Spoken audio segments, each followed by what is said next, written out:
Breaking news చూస్తున్నాం. తెలుగు సంవత్సరాది ఉగాది సందర్భంగా తెలంగాణ మంత్రివర్గ విస్తరణ జరగబోతుంది.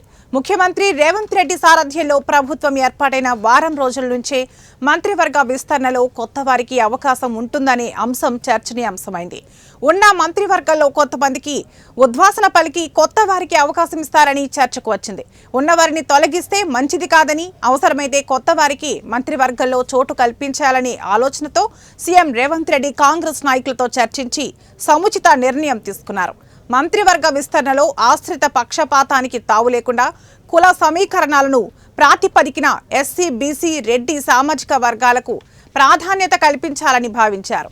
సంవత్సరానికి పై మంత్రివర్గ విస్తరణ అంశం నానుతున్నప్పటికీ ఉగాది నాటికి ఏర్పాటు చేయాలనే సంకల్పంతో ఉన్నారు.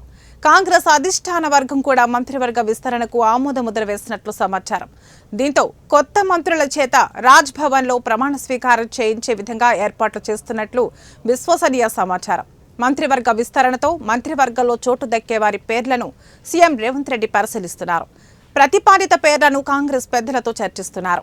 మొత్తం 6 ఖాళీల్లో 4-5 స్థానాలు భర్తీ చేసే అవకాశం ఉంది. ఎస్సీ సామాజిక వర్గం నుంచి చెన్నూరు ఎమ్మెల్యే వివేక్ వెంకటస్వామికి అవకాశం కల్పించే అవకాశం ఉందంటున్నారు. బీసీలో 2 అవకాశం కల్పించే అవకాశం ఉంది. బీసీలో శ్రీహరి ముదిరాజ్, ఆది శ్రీనివాస్ అధిష్టాన పరిశీలనలో ఉన్నారు. రెడ్డి సామాజిక వర్గంలో 1 అవకాశం కల్పించబోతున్నారు. సుదర్శన్ రెడ్డి, రాజగోపాల్ రెడ్డి, మల్రెడ్డి రంగారెడ్డిలో 1 చోటు దక్కే అవకాశం ఉంది. మైనార్టీలకు అవకాశం ఇస్తే ఎమ్మెల్సీ అమీర్ అలీఖాన్ కు చోటు దక్కే అవకాశం ఉంది.